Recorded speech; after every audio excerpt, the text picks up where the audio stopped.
اور ایسے میں صدر جانسن کوئی نئی جنگ شروع کر کے عوامی مقبولیت کھونا نہیں چاہتے تھے، اور وہ جو ہمدردی کا ایلیمنٹ انہیں ملا تھا اسے ضائع نہیں کرنا چاہتے تھے۔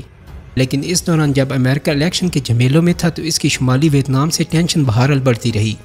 2 اگست کو ویتنامی ساحل کے قریب امریکن نیوی کی ویتنامیوں سے ایک جھڑپ بھی ہوئی، اور اس میں ایک امریکی طیارے اور 3 ویتنامی کشتیوں کو نقصان پہنچا۔ 4 اگست کو امریکی پریزیڈنٹ جانسن نے دعویٰ کیا کہ امریکی بحری جہازوں پر ایک اور حملہ کیا گیا ہے، لیکن دوستو آپ کو بتاتے چلیں کہ یہ ایک جھوٹا دعویٰ تھا۔ لیکن اس مبینہ حملے کو بنیاد بنا کر پریزیڈنٹ جانسن نے شمالی ویتنام کے فوجی اڈوں پر فضائی حملے کروا دیے، اور ان حملوں میں ویتنامیوں کی کم از کم 25 بوٹس تباہ کی گئیں۔ اس کے علاوہ آئل ڈپوز اور فوجی اڈوں کو بھی نشانہ بنایا گیا۔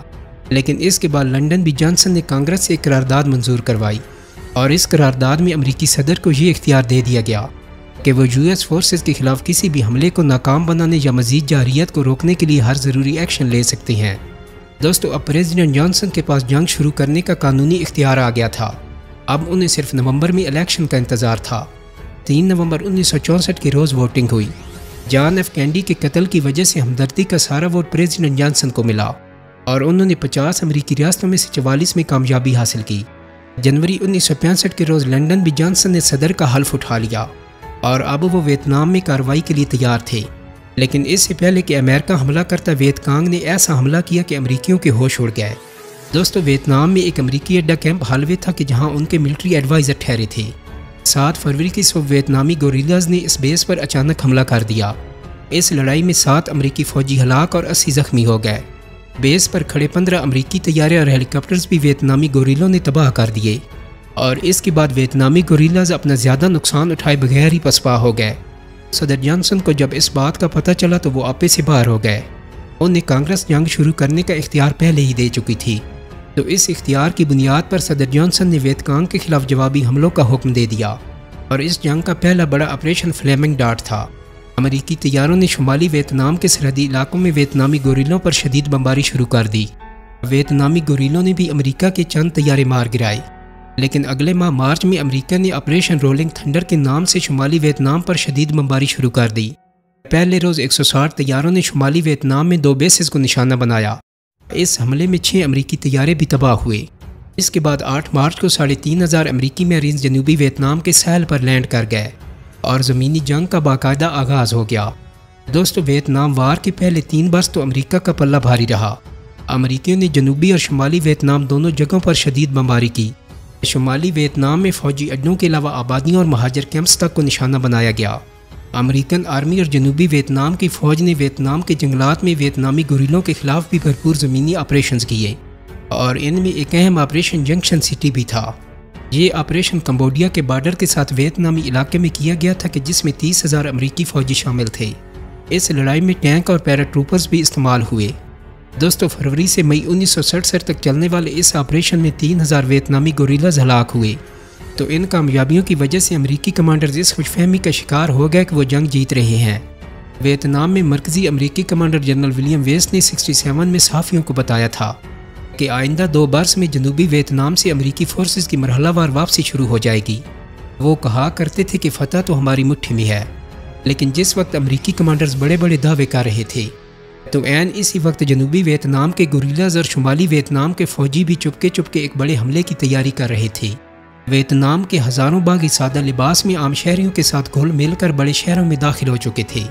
ان ویتنامی گوریلوں نے اسلحہ لے جانے کے لیے کئی خفیہ طریقے استعمال کیے تھے، جیسا کہ جعلی جنازے نکالے گئے کہ جن میں تابوت کے اندر لاشوں کے بجائے ہتھیار رکھے ہوتے تھے۔ یہ تابوت اہم شہری علاقوں اور فوجی مقامات کے قریب قبرستانوں میں دفن کیے گئے تاکہ انہیں ضرورت کے وقت نکال کر استعمال کیا جا سکے۔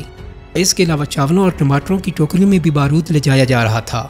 اور دوستو ایسی کوشش میں جغرافیہ بھی ویتنامیوں کی مدد کر رہا تھا۔ وہ ایسے کہ ویتنام کا ایک بڑا حصہ گھنے جنگلوں سے ڈھکا تھا کہ جن میں چھپ چھپا کر آگے بڑھنا بہت آسان تھا۔ اس کے علاوہ ویتنامیوں نے شمالی ویتنام، لاؤس اور کمبوڈیا کے سرحدی علاقوں سے جنوبی ویتنام کے اندر دور دور تک لمبی سرنگیں بھی کھود رکھی تھیں، اور ان سرنگوں، دریاؤں اور جنگلی راستوں سے بڑے پیمانے پر ہتھیار جنوبی ویتنام میں منتقل ہو رہے تھے۔ دوستو ان سارے خفیہ راستوں کو مجموعی طور پر ہوچی من ٹریل کہا جاتا تھا، یعنی ویتنامی کمیونسٹ لیڈر ہوچی من کے نام پر یہ نام رکھا گیا تھا۔ تو ان سب تیاریوں کے ساتھ گوریلاز اب ایک بڑے مشن کے لیے تیار تھے۔ اور غیر ملکی سرزمین پر موجود امریکیوں کے لیے ایک بہت بڑا سرپرائز آنے والا تھا۔ ویتنام کے مقامی کیلنڈر کے مطابق ان کا نیا سال موسم بہار سے شروع ہوتا ہے۔ نئے سال کے پہلے دن کو ٹیٹ کہا جاتا ہے کہ جس کا ویتنامی زبان میں مطلب ہے پہلے دن کا جشن۔ اس روز ویتنام میں چھٹی ہوتی ہے، لوگ گھروں کو سجاتے ہیں، مزیدار پکوان بنتے ہیں اور دعوتیں ہوتی ہیں۔ 1968 میں یہ تہوار 20 جنوری کے روز ہونا تھا۔ اس دن جنوبی ویتنام میں چھٹی تھی اور ویتنامیوں کے ساتھ امریکی فوجی بھی ریلیکس تھے کہ آج تو کوئی لڑائی نہیں ہوگی۔ لیکن ہوا یہ کہ اسی روز ویتنامی گوریلوں اور نارتھ ویتنام آرمی نے ایک سرپرائز اٹیک لانچ کر دیا، اور تہوار کے روز شروع ہونے کی وجہ سے اس حملے کو ٹینٹ آفینسو کہا جاتا ہے۔ ویتنامی گوریلوں نے کم از کم 100 ٹارگٹس پر ایک ساتھ حملہ کیا تھا کہ جن میں بڑے شہر، امریکی اور جنوبی ویتنامی فوج کے اڈے شامل تھے۔ شمالی ویتنام کی سرحد سے لے کر نیچے جنوبی ویتنام کے آخری سرے تک ہر اہم علاقے پر حملہ کیا گیا، حتیٰ کہ جنوبی ویتنام کا دارالحکومت سائیگان بھی میدان جنگ بن گیا۔ 19 ویتنامی گوریلوں نے امریکن ایمبیسی کی بیرونی دیوار دھماکہ خیز مواد سے اڑا دی، پھر انہوں نے اندر داخل ہو کر سیکیورٹی گارڈز کو بھی مارنا شروع کر دیا۔ ایمبیسی میں موجود امریکی کمانڈوز اور ویتنامی گوریلوں میں 6 گھنٹے تک لڑائی ہوتی رہی۔ امریکیوں نے گن شپ ہیلی کاپٹرز بھی استعمال کیے۔ دوستو، اس حملے میں تمام حملہ آور گوریلاز اور 2 امریکی فوجی مارے گئے۔ اس مشن میں ویتنامیوں کا سب سے اہم ٹارگٹ لاؤس بارڈر کے قریب واقع امریکی بیس تھی۔ اس بیس میں 6000 امریکی اور جنوبی ویتنام کے فوجی تعینات تھے۔ شمالی ویتنام کے 15 سے 20,000 ریگولر فوجیوں نے اس اڈے کو گھیر لیا۔ یہ جوان بیس کے گرد گھنے جنگل میں چھپ گئے اور امریکی اڈے پر شدید بمباری شروع کر دی۔ امریکہ اب اس بیس کو محض فضا سے کھانا اور اسلحہ پہنچا سکتا تھا۔ امریکہ نے اپنے محصور فوجیوں کو بچانے کے لیے بیس کے گرد شدید فضائی حملے کیے۔ بمباری میں B-52 طیاروں کو بھی استعمال کیا گیا۔ امریکیوں نے محض 2 ماہ کے اندر اندر بیس کے گرد 1 لاکھ ٹن سے زائد کے گولے گرائے۔ ویتنامیوں نے بھی بیس میں کھڑے کئی طیارے تباہ کر دیے، لیکن اپریل میں امریکی فورسز نے ویتنام کے دوسرے علاقوں سے آ کر بیس کا محاصرہ توڑ دیا۔ محاصرہ تو ٹوٹ گیا، لیکن امریکی اس اچانک حملے اور نقصانات سے اتنے غیر محفوظ ہو گئے کہ انہوں نے جون میں یہ بیس ہی خالی کر دی۔ اس بیس کا نام خیسن بیس تھا اور اس کی لڑائی میں کم از کم 200 امریکی کمانڈوز مارے گئے، اور ان کے مقابلے میں ویتنامی ہلاکتوں کا اندازہ بھی ہزاروں میں لگایا جاتا ہے۔ دوستو، ٹیٹ آفینسو میں امریکی فوج کے بڑھتے نقصانات کا ایک خطرناک نتیجہ یہ نکلا کہ امریکن سولجرز عام ویتنامیوں سے بدلہ لینے پر اتر آئے، اور انہوں نے ایک ایسا جنگی جرم کیا کہ جس پر امریکی ضمیر کو آج تک شرمندہ ہونا چاہیے۔ لیکن یہ جرم کیا تھا اور اس کے ذمہ داروں کو کیسے بچایا گیا؟ دوستو، جنوبی ویتنام میں ایک چھوٹا سا گاؤں تھا میلائی۔ 15 مارچ 1968 کی رات ایک امریکی دستے کو حکم ملا کہ یہاں کے ایک ایک فرد کو قتل کر دو، مردوں، عورتوں اور بچوں کو بھی۔ قتل عام کے لیے بھیجی گئی فوج کو بار بار سگنل سے پوچھا جاتا کہ کیا تمام مار دیے، کوئی بچ تو نہیں گیا۔ شام ہونے تک میلائی گاؤں اور اس کے ارد گرد کھیتوں میں صرف لاشیں ہی لاشیں تھیں، اور یہ 400 سے 500 کے قریب تھیں۔ امریکیوں نے گاؤں کے گھروں اور لاشوں کو آگ بھی لگا دی، اور اس نسل کشی کی تصاویر امریکی فوج کے ایک فوٹوگرافر رونالڈ ہیبرل نے بنائی۔ ویتنامیوں کے قتل عام کا یہ واقعہ اسی روز سینئر امریکن کمانڈرز کو رپورٹ کیا گیا، لیکن سینئر کمانڈرز نے کوئی کارروائی نہیں کی۔ الٹا امریکی فوج کے میگزین سٹارز اینڈ سٹرائپس نے یہ دعویٰ کیا کہ میلائی میں 128 کمیونسٹ فوجی ہلاک کیے گئے ہیں، اور امریکی مرکزی کمانڈر جنرل ویسٹ مورلینڈ نے تو چارلی کمپنی کو مبارکباد بھی دی کہ تم نے آؤٹ اسٹینڈنگ ایکشن کیا ہے۔ میلائی قتل عام کا یہ واقعہ شاید امریکی پبلک کو کبھی پتہ نہ چلتا، لیکن ہوا یہ کہ ایک برس بعد مشہور امریکی صحافی سیمور ہرش کو اس کی بھنک پڑ گئی، اور انہوں نے ایک آرٹیکل لکھ کر دنیا کو امریکی فوج کے گھناؤنے جرم سے آگاہ کیا۔ لیکن خبر عام ہونے کے باوجود کسی مجرم کو سزا نہیں ہوئی۔ صرف امریکی دستے کے کمانڈر ولیم کیلے کے جس کے حکم پر یہ قتل عام ہوا تھا اسے عمر قید کی سزا دی گئی، لیکن یہ سزا بھی کچھ عرصے بعد کم کر دی گئی، بلکہ اسے جیل سے نکال کر گھر پر اپنی سزا پوری کرنے کی اجازت دے دی گئی۔ سینکڑوں بے گناہ شہریوں اور بچوں کا یہ قاتل 1975 میں پیرول پر رہا کر دیا گیا۔ یہ بھی جان لیں کہ ولیم کیلے نے اس قتل عام کے تقریباً 40 برس بعد معافی مانگی تھی۔ غالباً وہ اپنے آنے والی نسلوں کو کچھ شرمندگی سے بچانا چاہتا تھا، ورنہ اب اس کی ضرورت تو ہرگز نہیں تھی۔ ستمبر 1968 تک امریکی فورسز نے ٹیٹ آفینسو کو شکست دے دی، یعنی گوریلا فورسز جنوبی ویتنامی علاقوں سے امریکی فورسز کو نہیں نکال سکے۔ تاہم شکست کے باوجود ویتنامی گوریلے جنگلوں میں چھپ گئے اور چھاپہ مار کارروائیاں کرتے رہے۔ دوستو، جنگ تو ختم نہیں ہوئی تھی، بلکہ ٹیٹ آفینسو کی وجہ سے ویتنامیوں کو ایک اہم کامیابی بہرحال مل گئی تھی، اور وہ یہ کہ ویتنام سے مسلسل امریکہ جانے والی لاشوں نے امریکی عوام کو جنگ کے خلاف کر دیا تھا۔ امریکہ میں بڑے پیمانے پر اینٹی وار مظاہرے بھی ہونے لگے تھے۔ بلکہ امریکہ میں 1965 میں یعنی جب امریکی فوج ویتنام میں داخل ہوئی تھی تو تب سے جنگ مخالف تحریک چل رہی تھی، اور اس تحریک کو زیادہ تر یونیورسٹیز کے طلباء لیڈ کر رہے تھے۔ سب سے بڑا مظاہرہ نیو یارک میں اپریل 1967 میں اقوام متحدہ کے ہیڈ کوارٹر کے باہر ہوا، اور اس میں 1 لاکھ لوگ شریک تھے۔ مظاہرے اتنی شدت پکڑ رہے تھے کہ بعض اوقات انہیں کچلنے کے لیے فوج بھی بلائی جاتی تھی، لیکن طلباء اس کا بہت شاندار جواب دیتے تھے، اور وہ ایسے کہ اسٹوڈنٹس ان فوجیوں کے سنگینوں پر پھول ٹانک دیتے تھے۔ نان وائلنٹ موومنٹ کی یہ بہترین شکلوں میں سے ایک تھی۔ دوستو، اینٹی وار موومنٹ کا ایک اور نشانہ امریکی ڈرافٹ لا بھی تھا۔ اس قانون کے تحت حکومت عوام کو بھی جنگ کے لیے بھرتی کر سکتی تھی، لیکن جنگ کے مخالفین نے ڈرافٹ لا کے خلاف مزاحمتی مہم شروع کر دی۔ وہ اس قانون کے خلاف مظاہرے کرنے اور بھرتی ہونے سے انکار کرنے لگے، اور بہت سے لوگ جوائننگ سے بچنے کے لیے کینیڈا فرار ہو گئے۔ لیکن ایک امریکی ایسا تھا کہ جو بھاگنے سے زیادہ لڑنے پر یقین رکھتا تھا، اور اس کا نام تھا محمد علی۔ جی ہاں دوستو، ہیوی ویٹ چیمپئن محمد علی۔ محمد علی کو بھی 1967 میں فوج میں بھرتی کے لیے بلایا گیا۔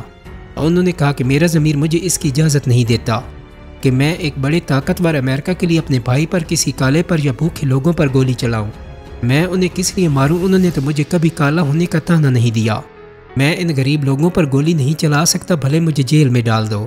دوستو، محمد علی کی طرح امریکہ میں سول رائٹس موومنٹ کے ہیرو مارٹن لوتھر کنگ بھی ڈرافٹ لا کی شدید مخالفت کر رہے تھے، لیکن امریکن اسٹیبلشمنٹ نے محمد علی باکسر کو ڈرافٹ سے انکار کی سخت سزا دی، اور انہیں 5 سال قید، $10,000 جرمانے اور 3 سال کے لیے باکسنگ سے بین کر دیا گیا۔ ان سے ہیوی ویٹ چیمپئن کا ٹائٹل بھی چھین لیا گیا۔ بہرحال امریکی عوام میں جنگ کی بڑھتی ہوئی مخالفت اور ٹینٹ اوفینسو میں امریکیوں کی جانی نقصانات نے صدر بھی جانسن کو بیک فٹ پر دھکیل دیا۔ وہ اتنے غیر مقبول ہو گیا کہ صدارتی الیکشن جو کہ اسی سال 68 میں تھا، اس میں اپنی شکست صاف نظر آنے لگی۔ انہوں نے اعلان کر دیا کہ وہ اس الیکشن میں صدارتی امیدوار بھی نہیں بنیں گے۔ تو سال کے آخر میں جب الیکشن قریب آئے تو سب سے بڑا ایشو اب ویتنام جنگ ہی تھی، اور اس صورتحال سے ریپبلکن پارٹی کی امیدوار رچرڈ نکسن نے خوب فائدہ اٹھایا، اور انہوں نے نعرہ لگایا کہ وہ صدر بن کر ویتنام میں امریکی وقار کو بچاتے ہوئے عمل لائیں گے۔ تو نومبر 68 کے الیکشن میں رچرڈ نکسن 50 میں سے 32 امریکی ریاستیں جیت کر صدر منتخب ہو گئے۔ دوستو، نکسن صدر تو بن گیا، لیکن انہوں نے ویتنام میں جنگ بندی کا وعدہ پورا نہیں کیا، بلکہ اسے اور تیز کرنے کی کوشش کی، اور اس کی وجہ یہ تھی کہ وہ اس جنگ کو امریکی شکست پر نہیں بلکہ فتح پر ختم کرنا چاہتے تھے۔ وہ کبھی تو ویتنام میں فوج کم کرنے کا اعلان کرتے، اور کبھی کوئی نیا آپریشن شروع کر دیتے۔ ان کے دور میں مزید سویلینز کو فوج میں بھرتی کرنے کے لیے قرعہ اندازی یا ڈرافٹ لاٹری سسٹم بھی شروع ہو گیا۔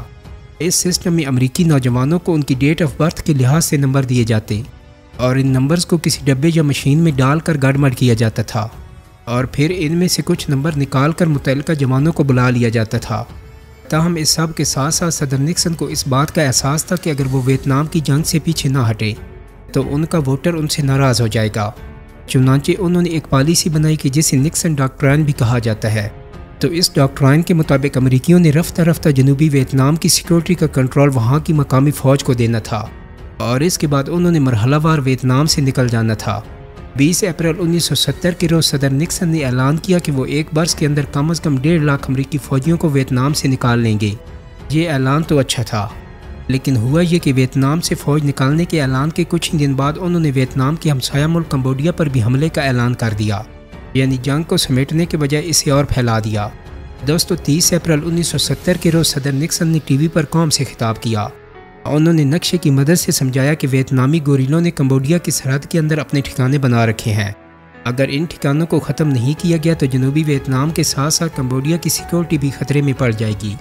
انہوں نے کہا کہ لوگ کہتے ہیں کہ اگر میں نے کمبوڈیا پر حملہ کیا تو اگلا الیکشن ہار جاؤں گا، لیکن میں نہیں چاہتا کہ 2 مرتبہ صدارت کی لالچ میں امریکہ کو ایک سیکنڈ ریٹ ورلڈ پاور بنا دوں اور اسے 190 سالہ ہسٹری میں پہلی بار شکست قبول کرتے دیکھوں۔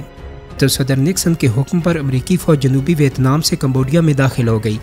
اس کارروائی میں 32,000 امریکی اور 48,000 جنوبی ویتنام کے فوجی حصہ لے رہے تھے، لیکن امریکی اور جنوبی ویتنام کی فورسز دشمن کو تباہ کرنے میں ناکام رہیں، اور انہیں بھاری جانی نقصان اٹھا کر جنوبی ویتنام واپس آنا پڑا۔ اس لڑائی کے بعد امریکہ میں 338 تابوت گئے کہ جن میں امریکی فوجیوں کی لاشیں تھیں۔ ادھر امریکی فورسز شکست کھا رہی تھیں تو ادھر امریکہ میں طلبہ نے اینٹی وار مظاہرے بھی تیز کر دیے تھے، یہاں تک کہ صدر نکسن نے ان مظاہروں کو کچلنے کے لیے فوج بلا لی۔ لیکن پھر ایک بڑی ٹریجڈی ہو گئی۔ ہوا یوں کہ 4 مئی کے روز امریکی فوجیوں نے ریاست اوہایو کے کینٹ اسٹیٹ یونیورسٹی میں طلباء پر فائرنگ کر دی۔ اور اس میں 2 طالبات سمیت 4 اسٹوڈنٹس ہلاک اور 8 زخمی ہو گئے۔ تو اس ریاستی تشدد اسٹیٹ وائلنس کے جواب میں لاکھوں طلباء سڑکوں پر نکل آئے۔ امریکہ کے 200 کالجز میں ہڑتال ہو گئی اور مظاہروں اور جھڑپوں کا یہ سلسلہ پورے ملک میں پھیل گیا۔ دوستو، یہ امریکہ میں وہ وقت تھا کہ جب جنگ مخالف مظاہرین کے مقابلے میں جنگ کے حامی گروپس بھی آ گئے، یعنی وہ جو ویتنام سے جیت کر واپس آنا چاہتے تھے۔ ان کا سب سے بڑا گروپ کنسٹرکشن ورکرز کا تھا کہ جو سر پر گول ہیلمٹ پہنتے تھے، تو اسی وجہ سے اس گروپ کا نام بھی ہارڈ ہیٹس پڑ گیا۔ ان کا نعرہ تھا کہ ویتنام میں فتح کے ساتھ ہی امن ہوگا، یعنی جیت سے پہلے فوج واپس نہیں بلائی جائے گی۔ تو یہ لوگ بھی جنگ مخالف مظاہروں کے خلاف بڑے بڑے جلوس نکالتے تھے، اور ان کا نعرہ تھا کہ امریکہ لو اٹ اور لیو اٹ، یعنی امریکہ سے محبت کرو یا اسے چھوڑ دو۔ تو اس گروپ نے 8 مئی کے روز نیو یارک میں طلباء کے ایک مظاہرے پر حملہ بھی کر دیا۔ ان کے تشدد سے کئی صحافی اور طلباء زخمی بھی ہو گئے۔ لڑائی کے دوران نیو یارک کی پیس یونیورسٹی اور سٹی ہال پر بھی حملے ہوئے اور پولیس نے بڑی مشکل سے حالات پر قابو پایا۔ تو اس حملے کے کچھ عرصے بعد صدر جانسن نے ہارڈ ہیٹس کے لیڈر کو واشنگٹن ڈی سی بلا کر اس سے ملاقات کی اور اس کے پیٹریاٹزم کی تعریف کی۔ یونین لیڈرز نے صدر کو کچھ ہیلمٹس بھی بطور تحفہ پیش کیے کہ جن میں ایک پر نکسن کا نام بھی لکھا تھا۔ بہرحال دوستو، امریکہ میں بڑھتے ہوئے مظاہروں اور ویتنام میں فوجیوں کی ہلاکتوں نے آخرکار صدر نکسن کو سوچنے پر مجبور کر ہی دیا کہ انہیں ویتنامیوں کا قتل عام بند کر کے اس جنگ سے نکلنا ہوگا۔ لیکن ویتنام خالی کرنے سے پہلے صدر نکسن نے ایک بڑا اہم فیصلہ کیا، جو کہ امریکی تاریخ کا بہت بڑا پالیسی یو ٹرن بھی تھا، اور وہ یہ تھا کہ کمیونسٹ چین کو روس سے دور کر کے اپنا دوست بنانے کا فیصلہ کر لیا۔ لیکن اس کے لیے انکل سام کو اپنے 2 دوست قربان کرنا تھے۔ یہ دونوں دوست کون تھے؟ صدر نکسن کے لیے چین کو دوست بنانا زیادہ مشکل ثابت نہیں ہوا۔ اس کی وجہ یہ تھی کہ چین پہلے ہی روس سے دور ہو رہا تھا۔ مارچ 1969 میں روس اور چائنا بارڈر پر دونوں ملکوں کے درمیان جھڑپیں بھی ہوئی تھیں۔ روس نے امریکہ سے کہا تھا کہ ہم چین پر ایٹم بم پھینک کر اس کا صفایا کر دیں گے، بس آپ نیوٹرل رہیں۔ اس پر صدر نکسن نے جواب دیا کہ اگر چین پر ایٹم بم گرا تو امریکہ بھی روس کے 130 شہروں پر ایٹمی میزائل فائر کرے گا۔ تو یوں اس وارننگ کے بعد روس نے چین پر ایٹمی حملے کی بات دوبارہ نہیں کی۔ اس دوران چین اور امریکہ کے درمیان خفیہ بات چیت یا بیک ڈور ڈپلومیسی بھی شروع ہو گئی، کہ جس میں پاکستان کا کردار بنیادی نوعیت کا تھا، کیونکہ امریکی اتحادیوں میں وہی چین کے سب سے زیادہ قریب تھا۔ یہ بیک ڈور ڈپلومیسی کامیاب رہی اور جولائی 1971 میں پاکستان سے ایک طیارہ اڑا اور چین جا پہنچا۔ اس طیارے میں امریکی وزیر خارجہ ہنری کیسنجر سوار تھے۔ انہوں نے چینی حکام سے ملاقات کی، پھر وہ لوٹ آیا۔ 3 ماہ بعد اکتوبر 71 میں UN سیکیورٹی کونسل کی مستقل رکنیت، جو پہلے تائیوان کے پاس تھی، وہ چائنا کی کمیونسٹ حکومت کو دے دی گئی، اور یوں چین کو بھی سیکیورٹی کونسل میں ویٹو کا حق مل گیا۔ ظاہر ہے کہ یہ سب کچھ امریکی اشارے پر ہوا تھا، یعنی امریکہ جو پہلے تائیوان کی حکومت کو چین کی نمائندہ مانتا تھا، اس نے اب کمیونسٹ چین کو تسلیم کر لیا تھا، اور یہ ایک بہت بڑا یو ٹرن تھا۔ تو اس بات پر تائیوان میں امریکہ کے خلاف سخت رد عمل ہوا۔ تائیوانی شہریوں نے امریکی ایمبیسی کے باہر مظاہرے بھی کیے، لیکن ظاہر ہے امریکہ کو تائیوان سے کہیں زیادہ اپنا مفاد عزیز تھا، اور اگلے برس 1972 میں پریزیڈنٹ نکسن نے چین کا دورہ بھی کیا۔ دوستو، یہ چین میں کمیونسٹ انقلاب کے بعد کسی امریکی صدر کا پہلا وزٹ تھا۔ صدر نکسن چینی لیڈر ماؤ زے تونگ سے بھی ملے، اور یہ دونوں ملکوں میں تعلقات کا ایک نیا دور شروع ہو گیا، اور وہ یہ کہ چائنیز نے امریکی صدر کو کھانے کے دوران چھری کانٹے کی جگہ چائنیز چاپ سٹکس دے دیں۔ صدر نکسن ان سے کھانے کے چھوٹے چھوٹے ٹکڑے اٹھاتے اور صبر شکر کر کے جتنا کھا سکتے تھے کھاتے رہے۔